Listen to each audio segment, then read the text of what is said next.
Hey everyone, welcome to my channel, Books and Purrs. My name's Leslie, and you know what? I'm a big part of the BookTube community, or my heart is a big part of the BookTube community, I should say. Um, Today is going to be a little bit different. This is a bit of a story time this time around than my usual bookish content, but I don't know where else to fit this. So I thought I would just tell you about my weekend, and if you're anyway interested in listening, here we are. All right. So a couple of weeks ago, Miriam from the podcast Blood, Books, and Babble, which is like an interview with Vampire Chronicles fan podcast that I really enjoy. I admire all three co-hosts. And I definitely enjoy chatting with them. Miriam happened to tell me about this event. I've never been to anything about this. I'm very like naive to these things taking place. So I decided to tag along, and I'm very, very thankful. It was just really cool to also spend time with someone that just seems genuinely nice, and someone that I could just wax poetic about the Vampire Chronicles and our love for these characters and everything. So, anyways, alas, I found myself at Deadline Contenders Television, and I really had no clue what I was getting myself into. Um, and it was just like really, really lovely. So I thought I would just share all the terrible photos I took because I was so ill prepared going in. Um, you know, I kind of double booked myself this weekend. So my kid had an event, and then I already agreed to go to this, and I didn't want to not go. So I dropped off my kid at this event. My friend helped me out and picked my kid up, and then I'll tell you the rest later, but that's kind of what happened. I showed up and met Miriam. I just realized I didn't ask them if I could share a photo of them, so I'm not going to, but it was just so nice to immediately feel a rapport and to just talk. And while we wait in line, because the line was separated between like us, I guess, applying to show up this event and some other people. So when we got in, we kind of like found our way in the theater, and I just fangirled out. Let me see. Can I share this with you? So this is day one. Here's me being a tourist and taking a photo. So there was The Last of Us. There are like so many different people representing their shows. I loved hearing Bella Ramsey talk about what we could look forward to season two. It's not anything particularly that we don't already know, which is just like the storyline gets darker, right? And I already told my daughter, who's a huge fan of this show, that when it does come on, we're spacing it out. We're watching it um, a week between, or maybe 2 weeks, because it's last season was intense, and I had just like so many tears, and I just don't think I could do what we did last time. It was just too much. There was also a couple other things. There's this, not this show, but there's another show by the creators of Gilmore Girls and The Marvelous Mrs. Maisel. It's like about a ballet. It really wasn't my thing, but there was also Paul Feig from A Simple Favor. He was the only one that showed up, which is kind of telling. Um, so, but beyond that, there was 1923, which is Brendan and Julia here. There's a third person.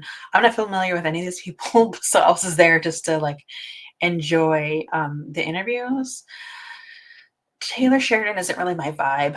I'm not into Yellow Jackets. I'm not into any of the other iterations. So I think the one movie I saw that he did that I did enjoy was Wind River. But I also feel kind of funny about someone that continues to make content about, not completely about the Indigenous community, but like representing them when they are not. It's kind of like, I don't know. It's just kind of something that rubs me the wrong way, but who am I to judge? So it's just not my vibe, but if it's yours, enjoy. Um, I was so excited to actually see Christina Ricci And also Melanie Linsky.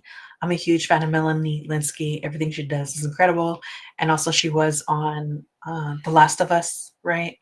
For like one, two, maybe three episodes. My memory is fuzzy, but I mean, they gave an incredible performance. Um, and so, yeah, I just felt like very lucky. Felt like I'm showing up to this thing not knowing what I'm getting into, and there's all these like incredible people that showed up. And then here are I'm gonna show you. These are all the terrible photos that I took. Um, I don't know if I was starstruck or not. Maybe that's what was going on. But by the time Sam Reed got on stage and Mark Johnson, Sam Reed just actually does have such a presence about him. I'd say more than everyone up to until this point had. And I just found that like very interesting that that comes across like in person at this live event. I also appreciated that I see this in other interviews too, is that when people, I guess in the industry, sometimes when they pay someone a compliment, they suddenly like they give all the credit to the one person instead of all the other people that make the thing happen, right? Because it's an ensemble. And he's very quick to correct the praise and say like, yeah, I'm one part of it, but there's all these actors, there's crew, there's so many people that make this thing work. And so I appreciated that from the conversation. And I also appreciated that he called Jacob Anderson the lead. And then I just recently realized that for the Emmys, they're submitting Jacob Anderson as a lead and Sam Reed as a supporting, which to me makes perfect sense, right? I mean, I really do feel like it is Jacob Anderson that's been carrying the show these past two seasons, because that first book, Interview the Vampire, really is Louis' like origin story, really. So that just makes sense to me, and just kind of like reflecting on all these different versions of Louis that Jacob had to play. So if he needs to get nominated or else I'll be insulted, and he also needs to win. Like I can't anymore. So many award show they're not even like acknowledged. But I hope his acting is, because he's incredible. So I'll just go ahead and how do I cover myself up? Here you go. Sorry, my allergies is acting up. These are all my terrible photos. I think this is the last one. This is the last one. Um, but yeah, I'm plenty of other people got better photos than I did, but that's kind of how it was. So then there was Ellen Pompeo, Mark Duplass, Katie Robbins, Sarah Sutherland for Good American Family. Now, I already know what happens. I watch Ashley from My Sweet Perspective. Um, who are the other? Tyra from Struggle Reviews. And there's a couple other people that they have in rotation for that show that we're covering, Good American Family, this TV adaptation of what happened in real life. And I'm just not interested. It's just too painful. Well, what I found so fascinating and actually made me almost feel like tuning in was what Ellen Pompeo had to say. And that is that when it comes to villains, they love to play the victim. That's like in short what she said. And I just thought that was so insightful in some ways, and informs how she is going to portray this character. But again, I'm not watching. I can't. I don't think I could do it.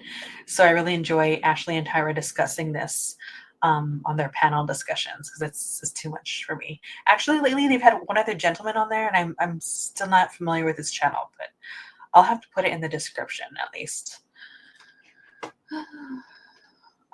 Let me see. Then there was A Handmaid's Tale, and I took a note because this was such a great quote, and I don't want to forget everyone's name. Okay, so they had Elizabeth Moth, Yalin Chang, who's the co-showrunner, Bradley Whitford, who's the actor, and Yvonne Stravinsky.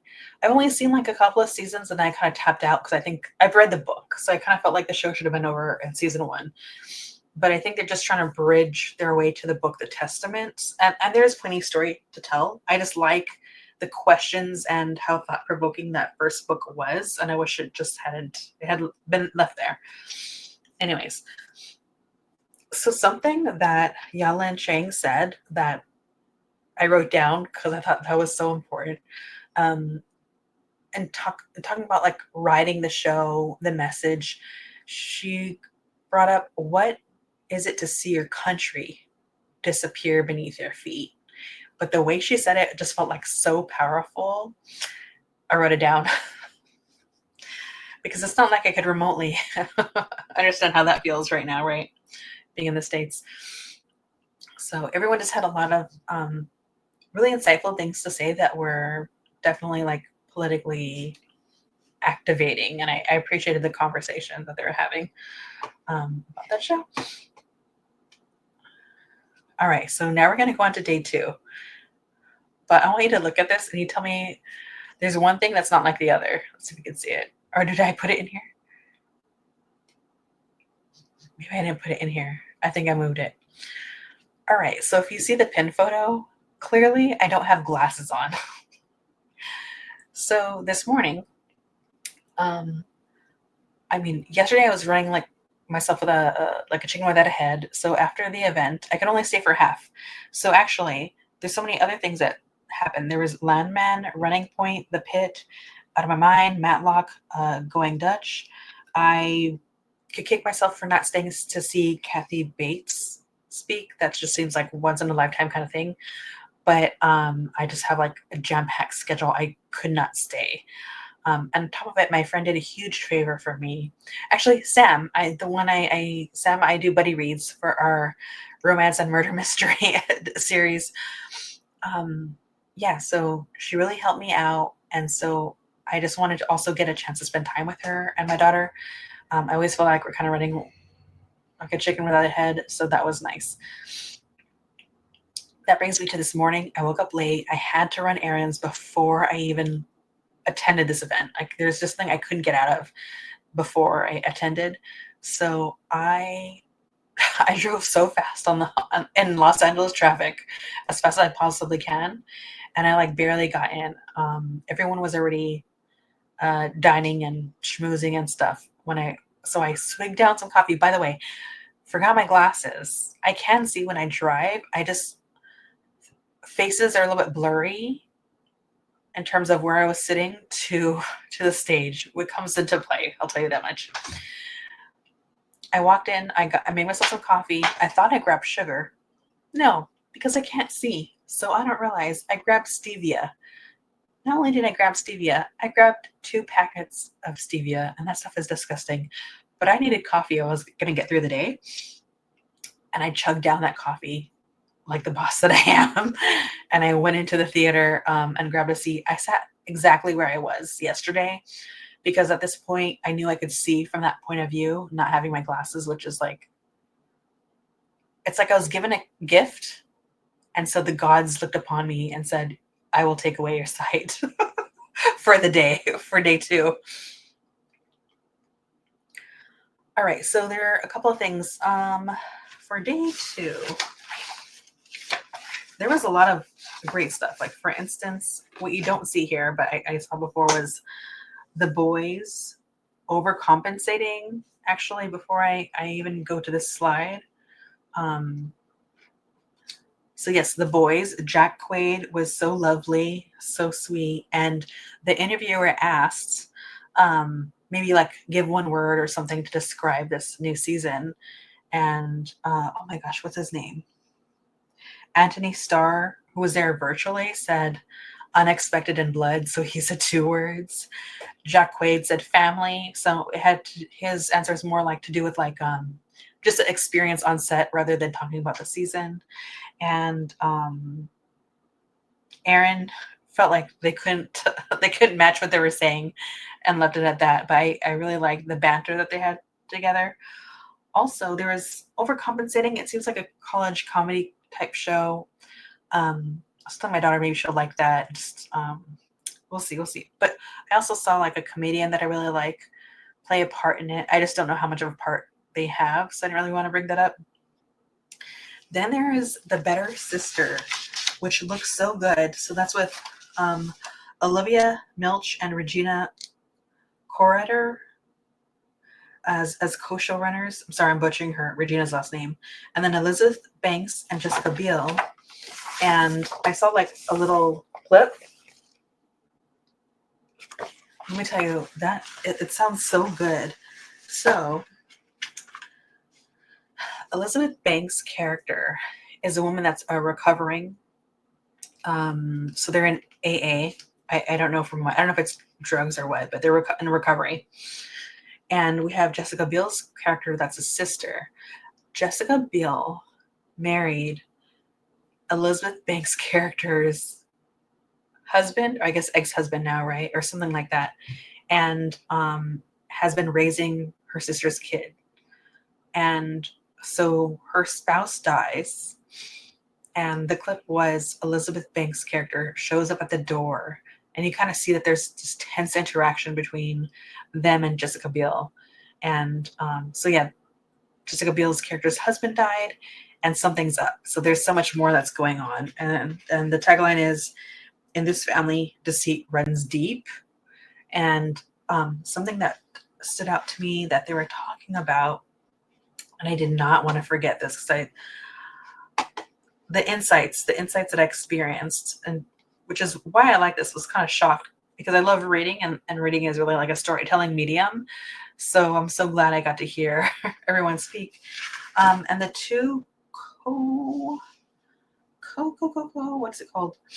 Co-showrunners were saying something that really stuck out to me. I think it was Olivia. I don't want to. And that is, siblings get different versions of their parents. And that really stood out to me because then that informs that kid's experience with the parent and their version and their memory. And I thought that was like very telling and very powerful. And something that Jessica Biel said is that she initially tried for the role that Elizabeth Banks got, which is very interesting. And then the roles went as they did. And also there's like a scene on the balcony we need to really, I'm going to keep looking out for, because although this is a drama, there's like a sense of comedy to this, and that they got to just exercise like that, the comedy bits that they don't really engage with all the time, and that they felt like basically in safe hands. And so I really loved the entire conversation that they had about this show. Also, Cross, I'm behind. So there's one season, it's based on James Patterson's books. And I also really like the conversations that they had about how are they going to adapt this? How was this going to be different from the other adaptations that have taken place? And they were just talking about the relationships with police and community. And also Ben Watkins was saying, like, if there's something controversial and as an artist you have something to contribute to that controversial topic, like to create more conversation, then you should lean into it. So just a lot of like powerful insights and how to move forward even as an artist. I thought that was really cool. Let me see. There's also Dope Thief, which you actually, let me share this with you. Hello, I forgot. So this is Cross, and this is what's the other one? I have so many things going on. Oh, that was a studio. Okay, so Dope Thief came on next, but I didn't get to take a photo because I don't know. I felt like awkward at times, but that was with Brian, Tyree Henry, and Peter Craig. And that was like an incredible conversation about how do you create a story, represent the characters, but also be considerate of like not wanting to create like or add to stereotypes. So that was like a very interesting conversation regarding like representation and trying to do right by representation, because those conversations were actually going on quite a bit, but I really liked how they were both engaging in those conversations. And then so yeah, the studio, Seth Rogen was slotted, but he wasn't there. But was Ike Barinholtz, and I'm a huge fan of him from the Mindy Project. And what else was he on? Um, so many things. My brain's kind of turning to mush by now, but I was really enjoying the conversation. And apparently, this is going to be like an Apple TV thing. I'm not aware, and they have a lot of cameos because it's meant to be shot like if this thing is documentary and really just capturing like the life of putting together a production. And the clip I did see just seemed absolutely hilarious. Okay, and so then there's also Severance panel, but that's another one that I just didn't take photos of, and that was with Rachel Tenner, Jeremy Hindle, and Theodore Shapiro. So the casting director, the production design, and the composer. And I think they're just talking about like hiring people. Yes, of course, well-rounded actors are wanted to be hired, but they really needed some to make sure that the people they hire really like know how to play within comedy and drama because of the specificity of that particular show. And yeah, it was very interesting. Or just how like, sure, plenty of people are reaching out to them that want to be a part of the show, but they can't just have people just have them on. It has to be specific to serve like the narrative, right? And so then we have someone like Gwendolyn Christie who is on, but really they got on because they had said that they really like the show and would like to be on. And so here's the whole reason why. Oh, there goes my cat. I'm not getting it right now. Um, oh my goodness. Hello. Much better. Um, so more fuzzy photos. Nathan Lane was there virtually. If he had been there, I think he would have been the person I would have been most starstruck by because he just really defined and contributed to my youth. I still remember the Birdcage. I still watch the Birdcage. I absolutely adore Nathan Lane. And so, but the fact that Matt Bomber there, that Matt Bomber is like another person that felt like he definitely had a strong presence. And the other gentleman, actually, I forgot to mention, um, Aldous Hodge from Cross also had like a strong presence. And I find that fascinating that, I mean, when you come across some people, they just like, it's like a vibration to them, and they all have that, including like Matt Bomber. So it was really cool, but it also felt like a cruel twist of fate because my glasses, oh, my glasses, I did not have them and I was so upset. And lastly, to wind this all down, talk about a sight for sore eyes. One of the biggest reasons why I wanted to be here at day 2 was Paradise with Sterling K. Brown and James Marsden. To have these incredibly talented, charismatic, witty as all hell banter between these two and not being able to see them clearly was a tragedy that I will not be able to live down. So what I will say, because I don't want to forget, that Sterling K. Brown said, I'm trying to think about things that I can say. You know what, I almost forgot. Okay, so with Mid-Century Modern, I haven't seen that yet, but I'm hearing mixed reviews. I'm sure and the way this world is going, I'm sure I'm going to enjoy it, even though it's not everybody's cup of tea. And the other actor, Nathan Lee Graham, said something that's really stood out to me. And he said, just a joy of playing a character that has absolutely no shame about who they are. And that's definitely something that they were all like tapping into, and how the show is really like, it's a comedy, but it's found family, right? And it's just, let's have more of this. Let's more celebrations of these family units that we don't always see through friendship. And I thought that was really beautiful. And Sterling K. Brown, he said some things. I'm not going to say everything because I don't want to give everything away. And if you could find it here on the tube, that would probably be better. But I did like what he said because in season 1, every single episode, I thought something new about a character. There's a new character revelation. And that's something that the creator does so well, right? He just kind of peels the onion, peels the layers in all these characters. And so what he happened to say is he really looks forward to seeing how people perceive Sinatra, if they really hate her as much as they do. I feel like he was saying by the end of season 2. So I don't know. I don't like Sinatra through and through. So I'm really interested in what they end up doing with the character. Everything else kind of felt like I was surprised that he said, so I'm not going to repeat it here. And again, if it's out on the tube, you'll be able to see it. Um, but yeah, I'm looking at my notes and I'm like, no, let me not spoil it. But with that said, so yeah, I scrambled all morning and then I scrambled after, and here I am at the end of day 2, and I thought, you know what?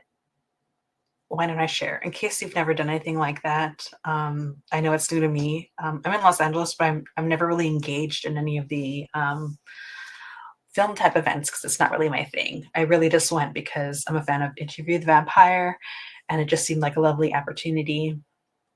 And so another really huge, big thank you to Miriam from Blood, Books, and Babel for even telling me about this. It was just an absolute whirlwind. All right, everyone. I love you so much. And I hope you just take care of yourself and have a great new week.